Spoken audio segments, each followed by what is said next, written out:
All right, everyone, welcome to the fourth episode of Thinking Out Loud. Today I have Dorian Abbot, who's a professor of geophysics here at the University of Chicago and a good friend of the Chicago Thinker. He came to our summit a few months ago and delivered was part of the great panel talking about American education. And Professor, you want to introduce yourself to the public? Okay, I'm a professor of geophysics. I study atmospheres, computational fluid dynamics, stuff like that. My PhD is in applied math. Okay. I teach a couple big undergrad core classes. Yeah, cool. So what I wanted to get from you is, we at the Thinker became familiar with you a few years ago. Even before I was around, I came to Chicago a year ago, but my peers have known you for a long time because of your DEI stances and your interaction with the wokeness of the university that you have some conflicts with. And a great example of that, which I wanted to touch on a little bit, is what happened with MIT, right? You were invited to give a talk there, and a few months later you posted something on the internet that they didn't like, and they rescinded the invitation. What was that all about? What was the context? What did you get out of it? Well, I mean, so this is sort of an old story at this point, but basically I was supposed to give a big lecture there, and on my research. But a month or two before that, I posted. I co-authored an editorial in Newsweek criticizing DEI and proposing an alternative framework that we called merit, fairness, and equality. And actually, when President Trump gave his, induction speech, I forget what they call that exactly, but State of the Nation?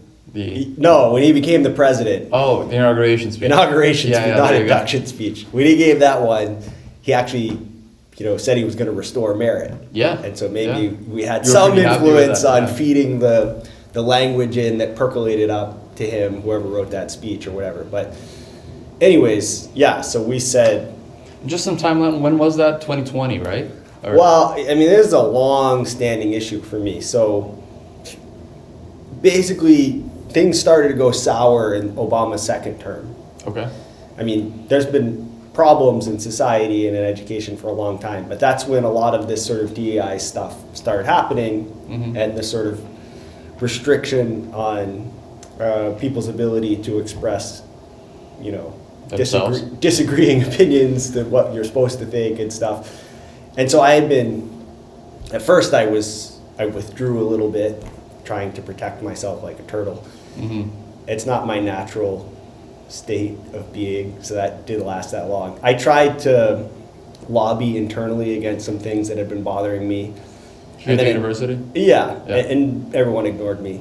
And then in 2020, what had happened was I told all of the department chair and all the former department chairs that I thought we had some problems where people were afraid to express themselves and in our department, and they said, you're a tenured professor, feel free to express yourself however you want. And so then in the fall of 2020 I did, and then a lot of students tried to kind of get me out of here. And so at that point I sort of kick you out of your tenure and kick you out of the university as a whole. Basically, yeah. So I took a step back and said, okay, what's happening here, it's not going to be solved by discussion, presenting arguments.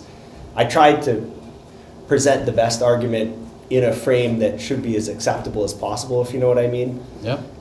Using the language that people who are proponents of DEI use and explaining why I thought there were problems with some of the things they were doing. And the response was just to attack me and cancel me and get rid of me. So at that point I switched tactics and decided that the best strategy was to try to reach the public. And ultimately, the political leaders would start paying attention, and alumni and other power sources. And so with a Stanford professor, we wrote this article in Newsweek. And that was the sort of strategic motivation. And we wrote a series of articles about this. So the articles were a way of pushing back against the criticism we were having, basically? It was a way of trying to notify the public that you know, That there was was some going on. that there was some rotten stuff that if they knew about, they probably wouldn't like. Yeah. And I think, you know, we weren't the only ones doing this, but a lot of the sort of adjustments that are trying to occur now Mm-hmm. can be traced back to that sort of thing. Now, obviously, there were like actual political actors like Chris Rufo who picked up on this and got involved, either because they care about it or because it was just like, you know, realized it was a good way to get attention and clicks Yeah. or whatever. And how did the universities, like the University of Chicago's administration, react to that? Because Yeah, so, I've gotten complete support from the University of Chicago That's administration. great. Yeah, Yeah. so like when these students and others tried to get me in trouble, the old president Zimmer, issued a statement saying our faculty can say whatever they want and we're not going to punish them. And later on, nobody's giving me any official trouble. Yeah. Now, not all of the faculty feel that way, but you know, basically, if you want to express an opinion that's unpopular in some community, you shouldn't be surprised if it makes people not like you, Yeah. and you shouldn't let it bother you. Is my So attitude. even among the faculty, there were calls for there was some people supporting terminating your tenure, or I wouldn't go was it that more far. an ideological? It's more that there were people who were agreed with that you shouldn't be saying these kind of things and don't want to talk to me. And what was their argument? That they got upset? Was that what they claimed? Or So like it's best to try to make the other people's argument as strong as possible. So I think the argument, the strongest formulation would be something like, by talking about these issues, you're making people who may have benefited from these programs feel like they don't belong here. And that's doing more harm than good, kind of a thing. That Yeah. would be sort of like their argument. Mm-hmm. And I think that's ultimately the source of like the vehemence and anger. Yeah. And you mentioned in your introduction you're in the physics, the geophysics department. Yeah. What prompted you into joining the fight against DEI and the fight against I don't against the know. wokeness? I mean- what led you to that? Well, I mean, I felt I actually believe that the stuff that we do is important, Okay. and I don't want to see it messed up by people just following ideology.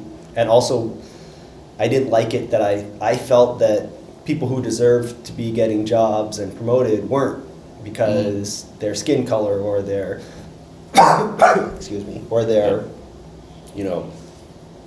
their sex or whatever. And so Was that happening a lot in your department? Was it a situation you it's saw? happening everywhere. Any professor at any university in the U.S. who's being honest could tell you that that's happening. Yeah. Now, who's being honest? Now, of course, they might still say like, "Oh, that should be happening," and that's fine. That's a conversation we could have. The issue that had sort of the situation that had arisen was that the people who wanted that to be happening also wanted to pretend it wasn't happening, because if they acknowledged it, they were worried that someone might feel bad, and so it was a faux pas for me to talk about it. Mm-hmm. And so you posted the article. MIT canceled your lecture, and then what?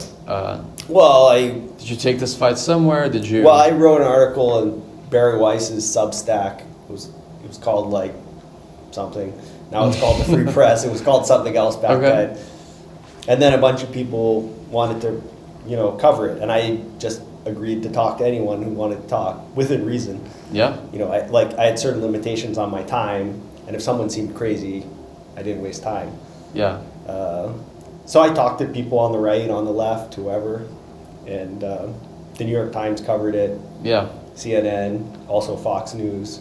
So Wall both Street sides Journal. of the political of the aisle came to hear your story, and you told the story multiple times. What were their reaction? You talked to Fox and CNN. Did they portray the story same way? What was the fallout of those? Well, everyone has their own sort of perspective, but yeah, I think the story was portrayed in a way that was sympathetic to me by all major news organizations from the right and the left, I would say. That's good. Now, of course, there was minor news organizations and Twitter mobs and things that disagreed with that perspective, but that's sort of what I would say. You can read the New York Times article. I think it's fair. Yeah. It actually has a really funny quote from What does it say? one of my antagonists, who was at the time the chair of the department at Williams College of Geoscience or something, and she said, yeah, this concept of merit and rigor, it comes from a time when white men dominated the academy. That's a paraphrase, it's not exactly that, but basically denying the idea that we should... Merit exists. Yeah, or we should even try to be rigorous. And so it sort of was like one of these cases where just letting the other side say out loud what they actually think is all you need to do to win an argument. Yeah, and the DEI has been going on for a while, right? As you said, it got worse in the second Obama administration. So that's when I actually heard the term DEI. Okay. I don't know if they had other things that they talked about before. Yeah. I mean, a lot of this stuff that's called woke now. When I was young, it was called politically correct. That's right. So there's been this sort of like stream of thinking. There's actually a really good movie that young people should watch called PCU. Politically Correct University. Nice. It's okay. very funny from the 90s. Gotta watch it, yeah. Yeah. And anyways, all that, it's the same kind of crap was there, and then it kind of got defeated and the country was a bit saner again. And when I was a kid, the Democrats were a very sane party. Yeah. Like Clinton was not out of his mind. Sure. And he was very moderate on most of these issues. And then it all just kind of resurfaced again. And when Obama ran for president, he ran as a moderate both times. And, it was just that second term is when everything just kind of switched. That's my experience. Like, you could probably talk to some political scientists, and they've studied this stuff, and they have statistics and things. But that's sort of how it felt as just a normal citizen going along with the country. Yeah, but in your role as a professor, how do you see those changes? Like, have you seen more intelligent people not get promoted within the department? Yeah. Or intelligent students not getting more admitted about hiring. to university? Yeah, I mean, I don't see who's getting admitted very much, but it was more, and hiring. Yeah, they were taking into account. I mean, one of the things that came out in this whole thing was that in 2017 we had been told by a dean that we could make a faculty hire, but not a white or Asian male. Really? Yeah, and so we had a job search. Was that said out loud? Why? Well, the way the dean sort of, communicated to that verbally, and then I got an email from someone saying that, but that person wasn't representing the dean, just saying this is what I understand the dean saying, and so that kind of stuff was happening everywhere. And then the way that it would be formulated was, like in this case, we had a hiring freeze, but they had a special bucket of money for diversity hires. Okay. And we could only use that bucket of money. But of course, we advertised the job position with normal non-discrimination language. But then on the back end, we weren't doing it. I mean, there's a lawsuit against Cornell right now for basically doing this exact. Every university was playing games like this. I remember when I applied for a position at Yale, they told me, "Oh, Yale has a program where if you hire a woman on the faculty, they give you a free extra hire." Really? So you advertise a position. If you hire a man, you get the man. If you hire a woman, you can hire another professor. And if you hire another woman, you can just keep hiring professors. Wow. And all that stuff, it's illegal. But they were all doing it and nobody challenged it. I mean, part of the issue was people didn't know what they were doing. And part of the issue was that you have to have a plaintiff with standing, which means at least ready and able to apply, but also may have actually applied. I don't know all the details, like you'd have to talk to a lawyer. But the point is, very few people in the academy are willing to bring a lawsuit about something like that. Because then they're out of the academy. Yeah, no, but that's a very perfect, crystal clear example. Like, you have a bucket of money, and the bucket of money is not going through to the best person or to the most qualified person. Yeah. Go into a person that checks all the boxes, right? And you put out an alternative to DEI based on merit and quality. Yeah.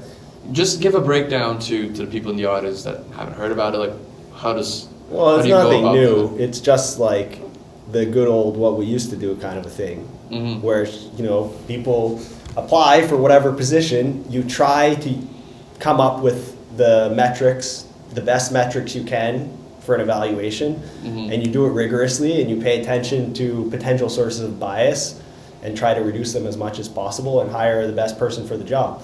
And then do longitudinal studies and check that your metrics for the hire or for the admission are working and doing the thing that you want them to do, and just proceed like that. Like, you operate as if the fundamental purpose of the university is the production of knowledge and education of the best students. Yeah. And if you really believe that, then you can define appropriate cost functions and minimize them in order to try to achieve those goals. Now, the issue is, in any sort of social science situation, it's pretty hard to predict who's going to be good at stuff. But that's not an excuse to just not try. You do worse if you don't use the predictors that work. Like, we know the SAT is actually a pretty good predictor of, well, it's less and less good a predictor of grades because everyone just gets an A now. And the other problem is, if you're in a major that gives not A's, then you can just transfer to a major that gives A's. Yeah. And so, but if you take a hard major and you look at and you include people who fail out, it's a really good predictor of success compared to other things. But we don't take it at the University of Chicago. A lot of schools, or it's not required. Yeah. You could not. A lot of schools don't take it. So you're throwing away useful information. And so the merit, fairness, equality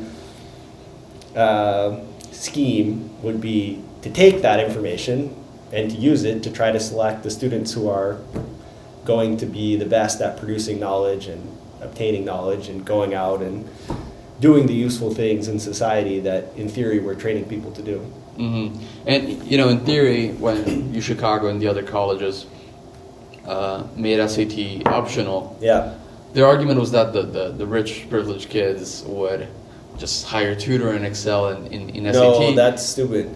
Because that's the hardest thing to fake. So SAT is actually highly correlated with IQ. I agree with you. The other things are the things that are easy to fake. The summer internship where you flew to Brazil. I'm just saying that because you're Brazilian. It worked in a favela and helped kids. Yeah. Whereas like the working class kid had to like go work with his dad as a plumber. And then, the fancy essay that you paid $30,000 for someone to write with you before ChatGPT. Now I guess everyone just uses ChatGPT. Yeah. All that stuff was the easy thing to fake. The real thing that's even going GPA, on is right? even GPA, but actually even SAT, because you can just shop around for a psychologist who will give you the 50% extra time. Yeah. So I would get rid of all of that stuff. Just be like, here's the test, take the test, everybody gets 3 hours. Even for people that qualify, like with the people that go to the psychiatrist and really say, hey, I have a PT, I have a... Yeah, I know that, ADHD I know I sound like an evil monster. No, we're here to talk, I'm not gonna... I would be, let's just say I would be much more restrictive about giving those accommodations out. Yeah. And it would be much more uniform. Like, we have this test that we can all agree on identifies dyslexia, and we gave you that test, and you get this time because you got this score on that test. Right now it's all loosey-goosey, and it's too easily exploited, and I think used more widely than should be. Yeah. And ends up benefiting, people who know how to game the system. And you've been pushing towards a more meritocratic admission system in universities, and you talk about hiring, but let's talk about admissions for a moment.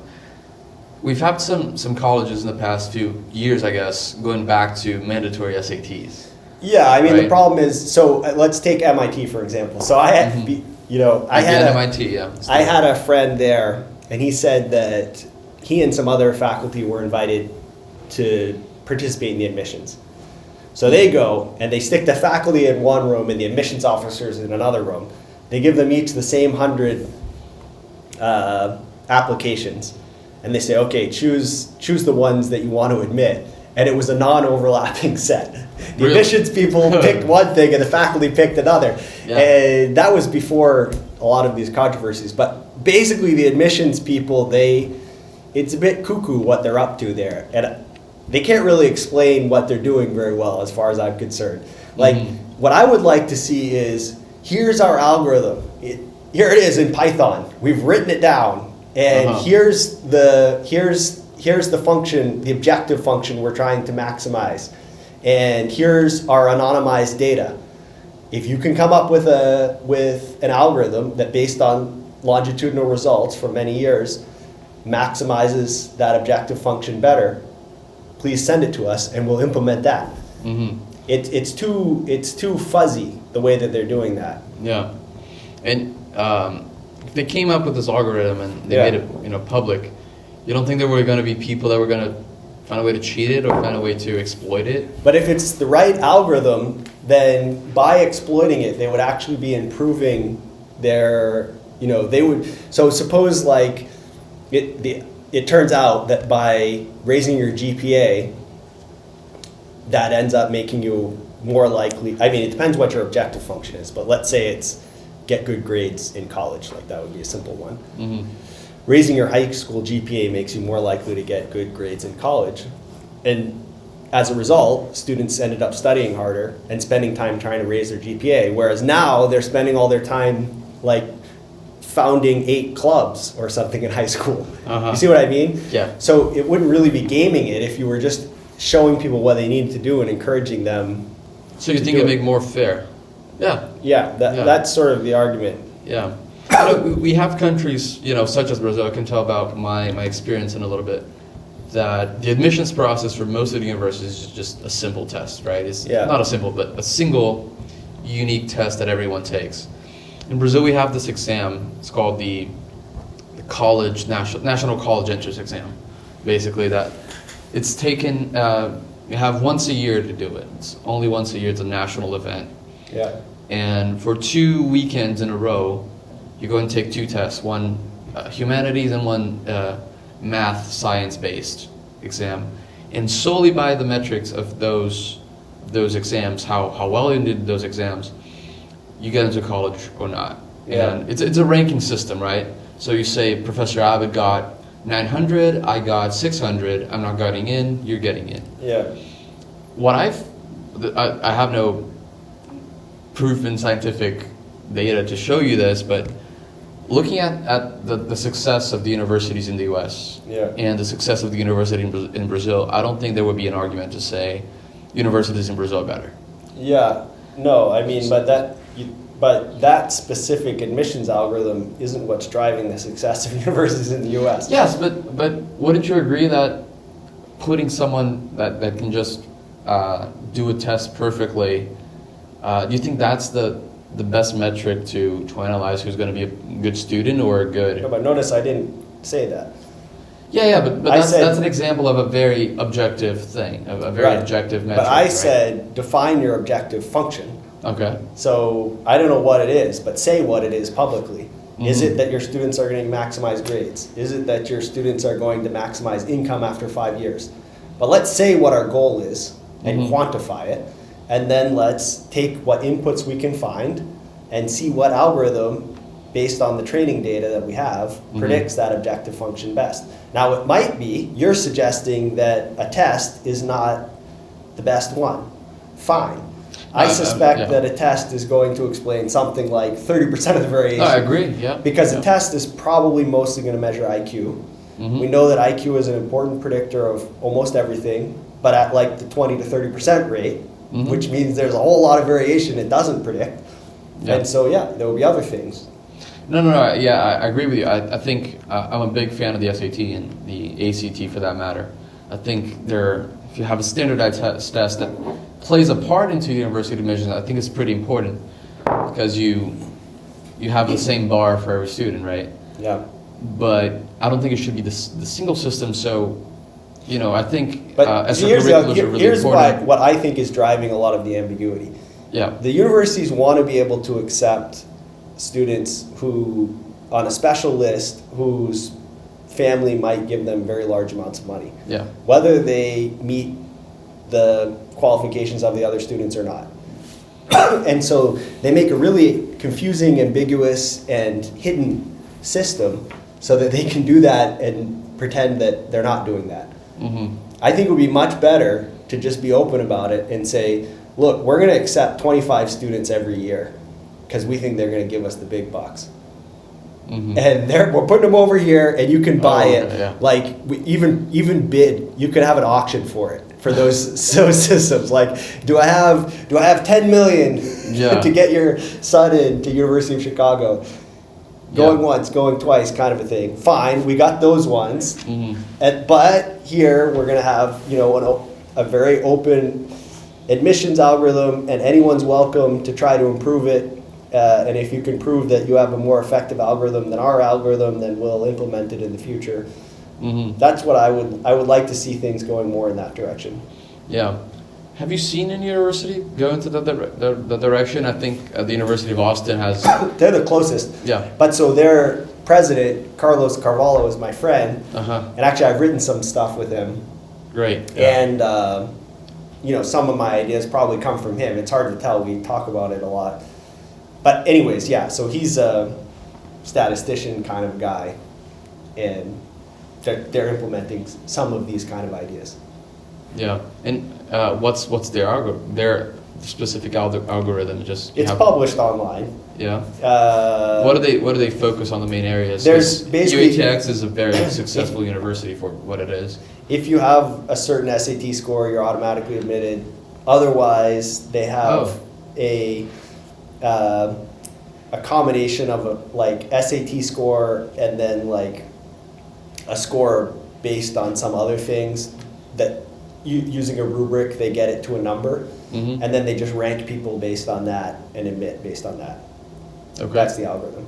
And I think, but you can check it. They published it online. Yeah, I'll give it a look.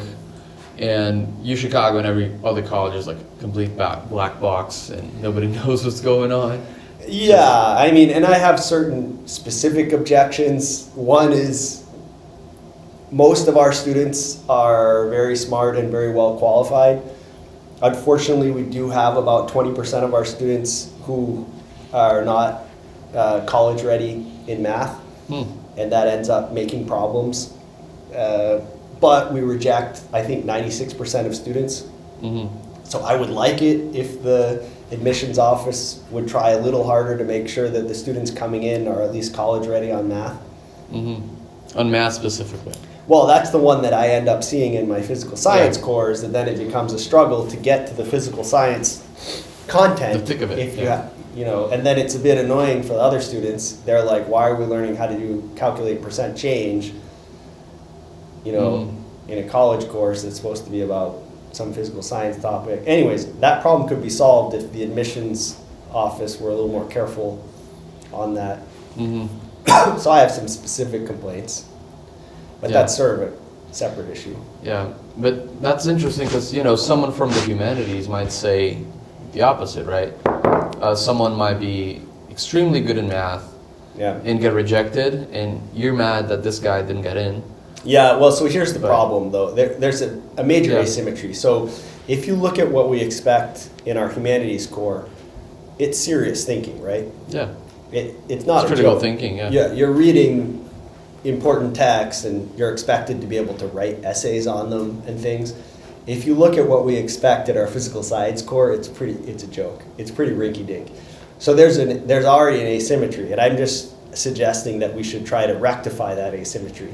Mm-hmm. And we should expect of all our students the type of mathematical reasoning that we're expecting of them for sort of philosophical and other types of reasoning. Mm-hmm. And you've been putting out these ideas for at least 4 years now? Almost 5 years? Publicly, like 5 years. Yeah, and you said you've been lobbying for the university for that. How's that going? Like, what do you mean, lobbying? Well, I would assume you've been. Oh, telling people. Oh, telling Yeah. people and telling the admissions dean Woodruff or. Yeah, so whoever it well, is. there's these bodies of faculty that are elected. One is called the College Council and one is the University Council, and I'm on both of them, and I say what I say. It's not clear anyone pays that much attention.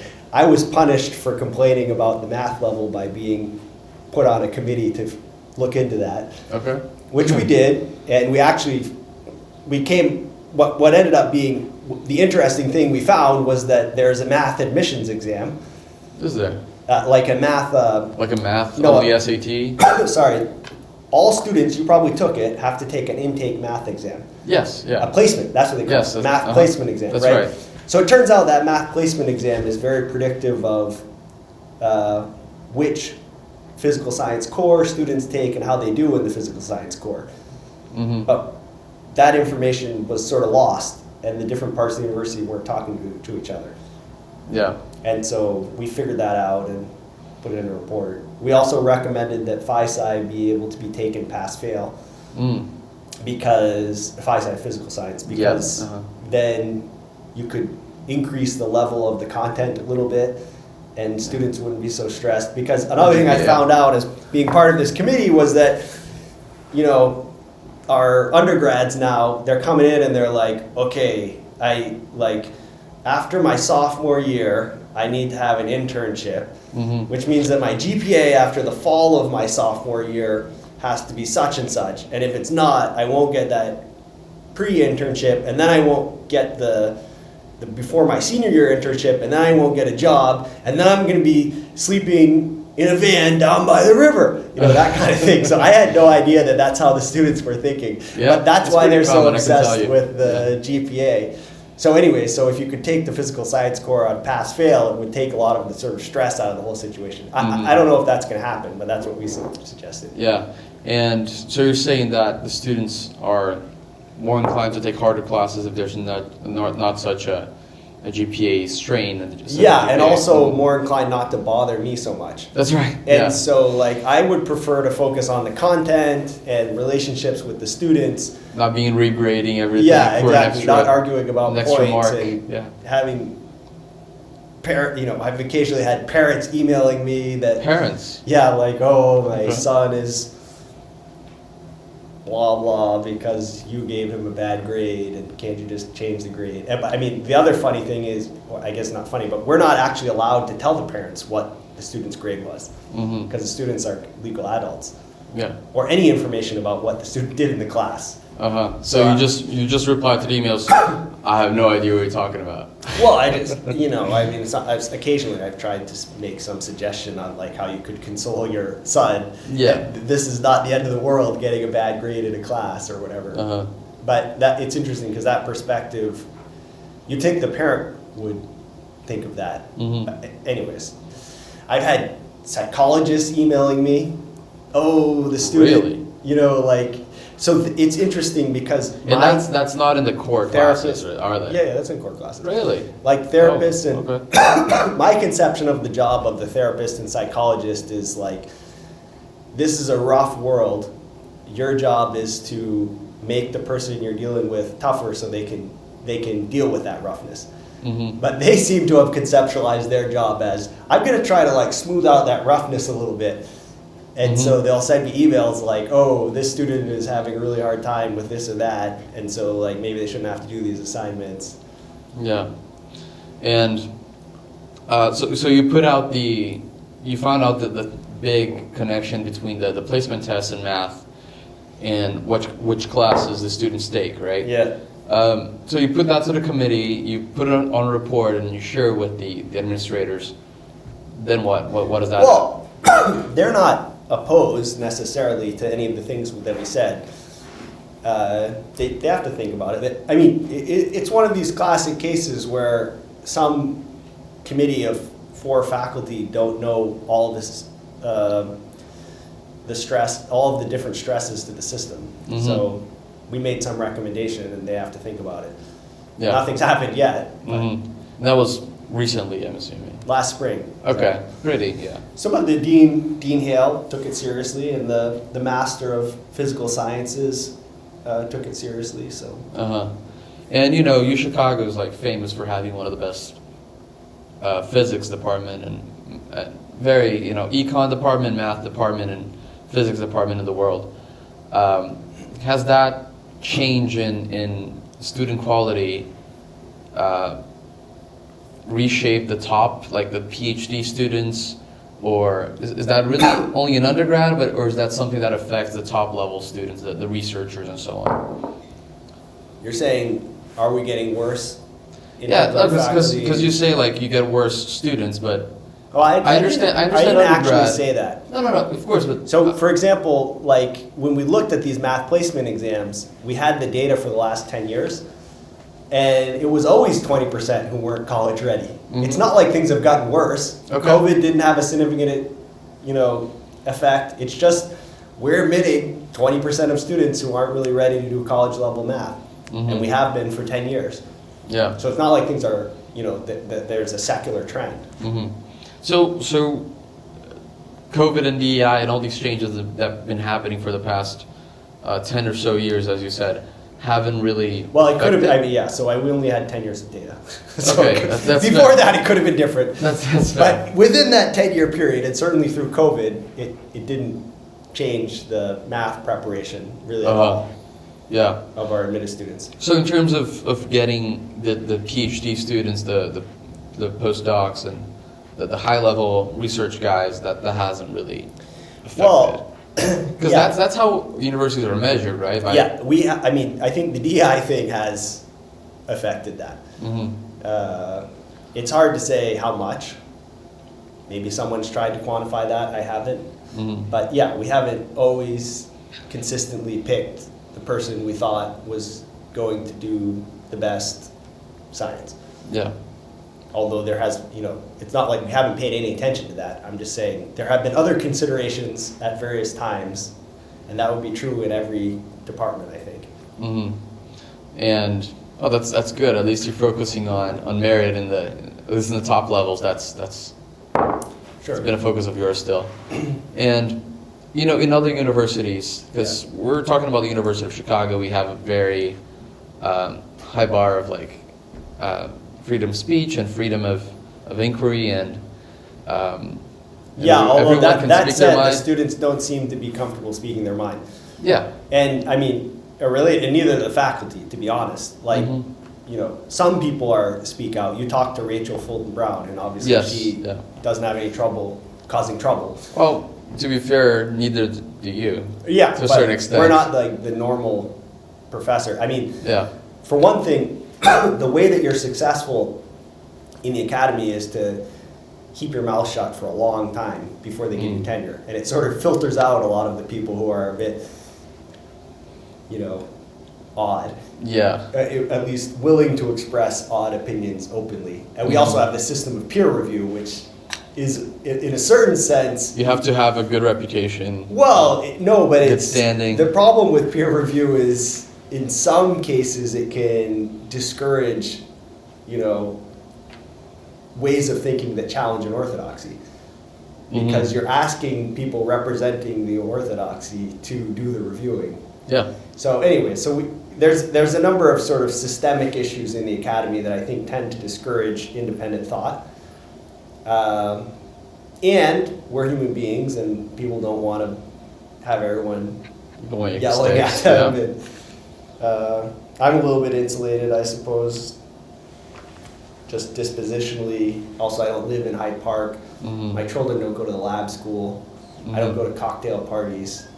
With the rest of the faculty. Yeah, so I can kind of say what I want. Yeah, and you think if you went to those cocktail parties, if you were more that's the big fear. Active here? That's the big fear. Like, the reason most people don't say the sort of things I'm saying, I think probably most of the who knows about the Department of Anthropology or something, but most of the faculty in the sciences agree broadly with the kind of things I'm saying. Yeah. But I think the worry is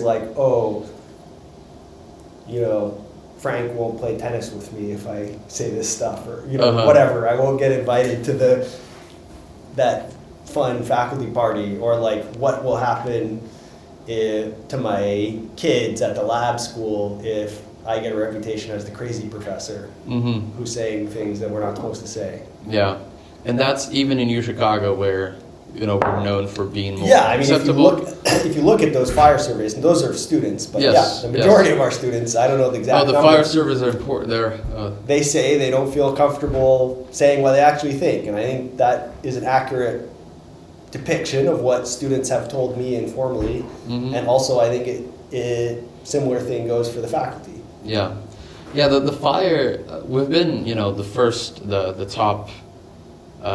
We've been in the top of the fire rankings for years and years. But And not the last couple exactly. of years. Yeah. Over the past, you know, few years, we've been down. We've been. A few conservative students have spoken their minds that they're not comfortable speaking what they think on campus, and how do we fix that? Is there any fix to that? How do we proceed? Yeah, in my opinion, the most important thing is to just inoculate people a little bit more against, you know, show them actual right-wing opinions.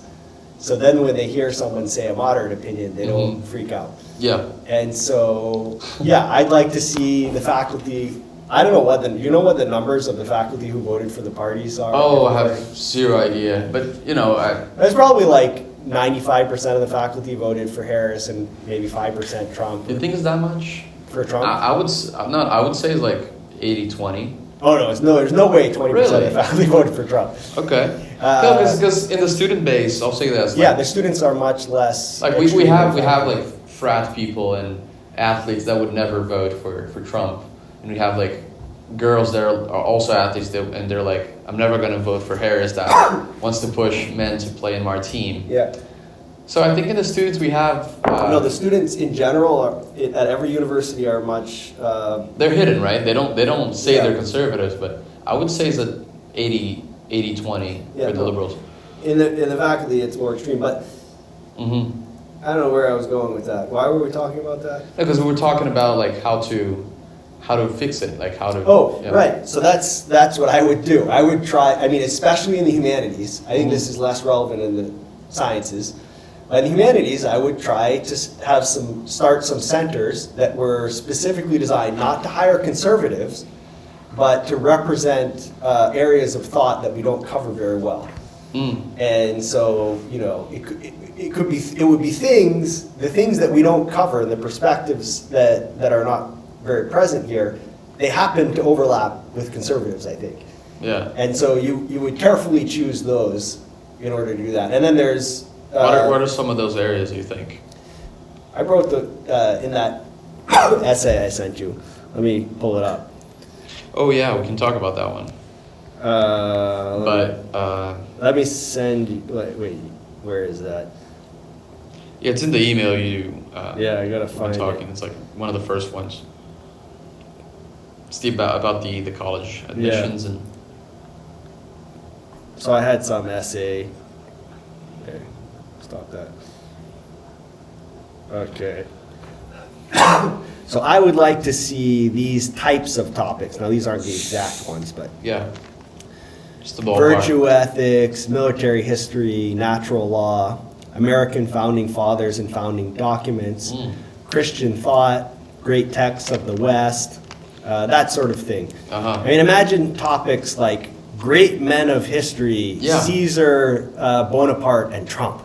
Yeah. Like, imagine that workhorse. Yeah, that would rattle. That shouldn't be the only, perspective that's heard, but that perspective should be heard. Yeah. And so that's the thing that I think is ultimately that's what's good. Because if you have any group and they get into a little clique and they only let people in who agree with them, they're gonna get off base. Yeah. It's right, left, whatever. They're gonna Yeah. get off base. And so it's important to get some other people in there. And I think that's what's ultimately gonna let people speak more freely. Yeah, to your point about the great men of history, like the way we treat history, I was talking to Professor Fulton Brown some time ago, and some other history majors, and they say that history used to be about great men, right? Yeah. History was one great man, another great man, another great man, and how the environment changes because of that.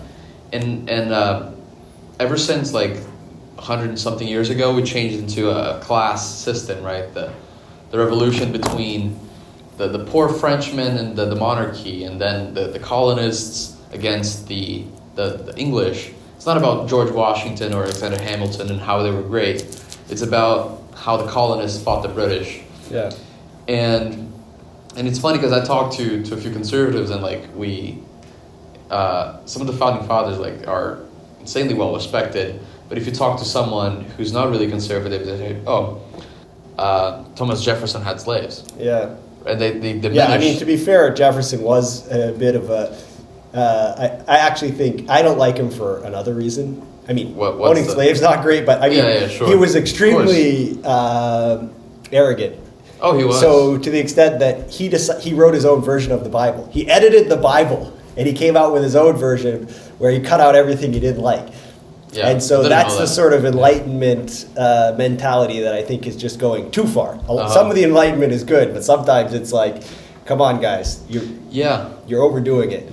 Yeah, but there's something to be said about. I think Washington is a better one. Mm-hmm. So Washington cared for his slaves.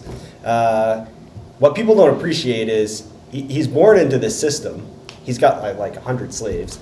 He can't just set them free because they don't have anywhere to work. Or like he feels responsible for them, and his goal was to try to raise them up to a level that they could enter society successfully. And then my understanding is he emancipated them on his death. I believe so. And so to criticize him for owning slaves, I think is not really, it's just not fair to the situation. Like, yes, owning slaves is bad, but he's born in that situation and trying to help them. And so it's a little different from, a Jefferson type character. Yeah. On the other hand, like there is a lot of uncertainty about who fathered his children with the slave. He probably did have whether it was him or whether it was a brother or a cousin or whatever. So like they may be slandering them. But I did actually want to share with you some classes I found in English. Sure.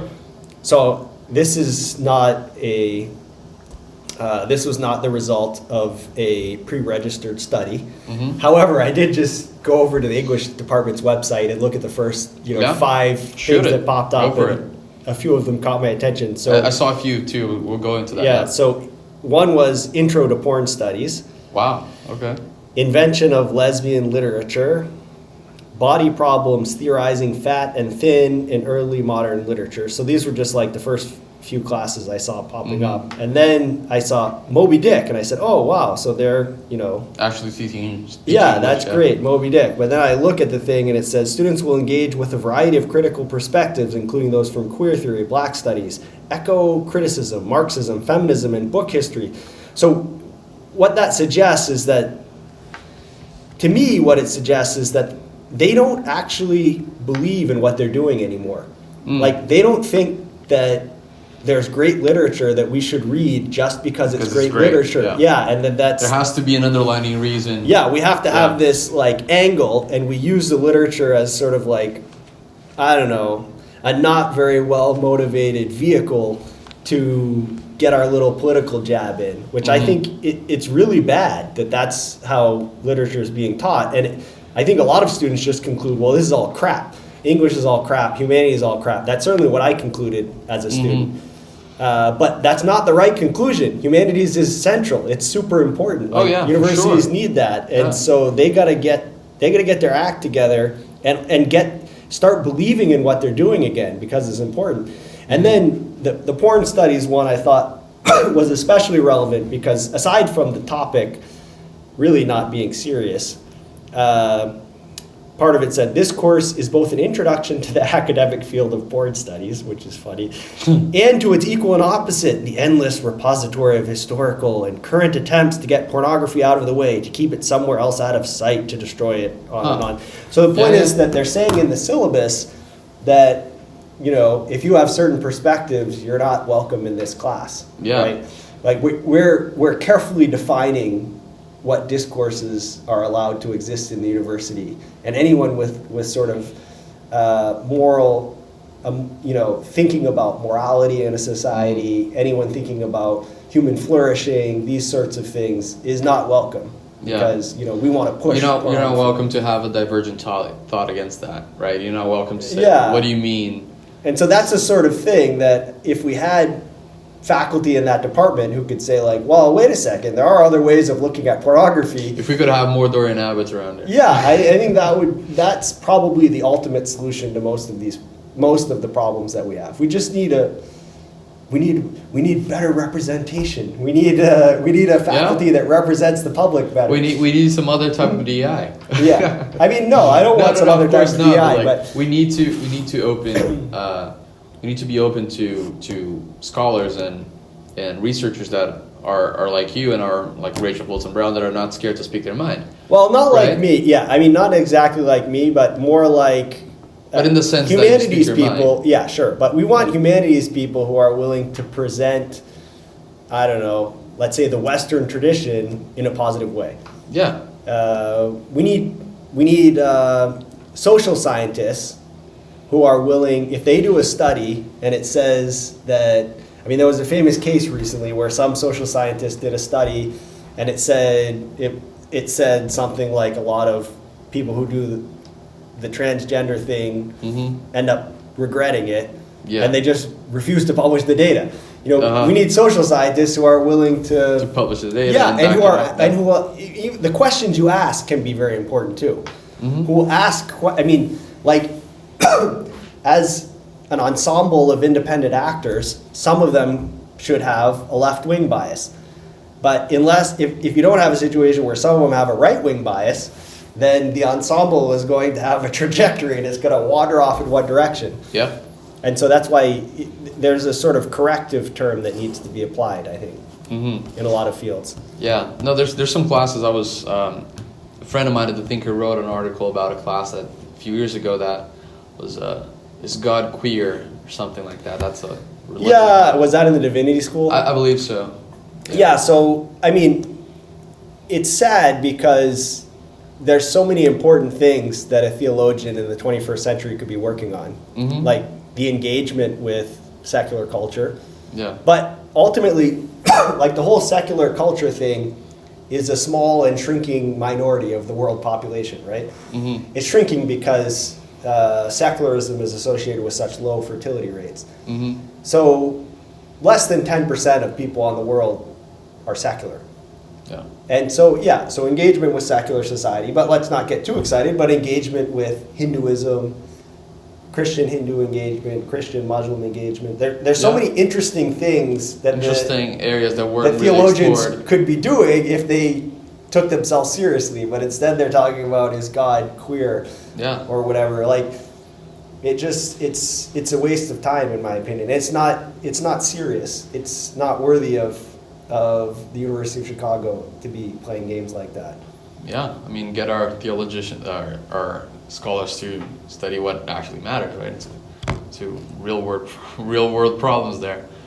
And we're wrapping up in a few minutes here, but I wanted to ask you a final question. I guess you covered a little bit of that, but say you were the king of U Chicago and you could change the way hiring worked for faculty or admissions work for students.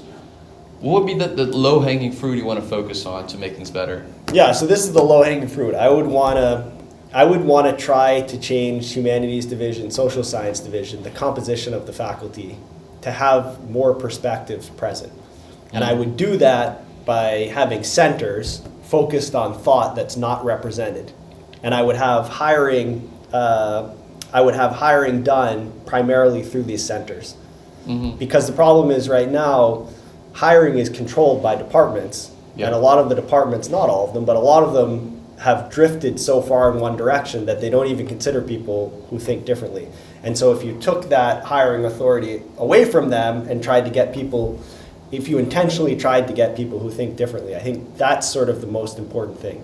And then the other thing is, I think you want to have everyone in leadership roles, so president, provost, deans, department chairs, committed to this idea of sort of,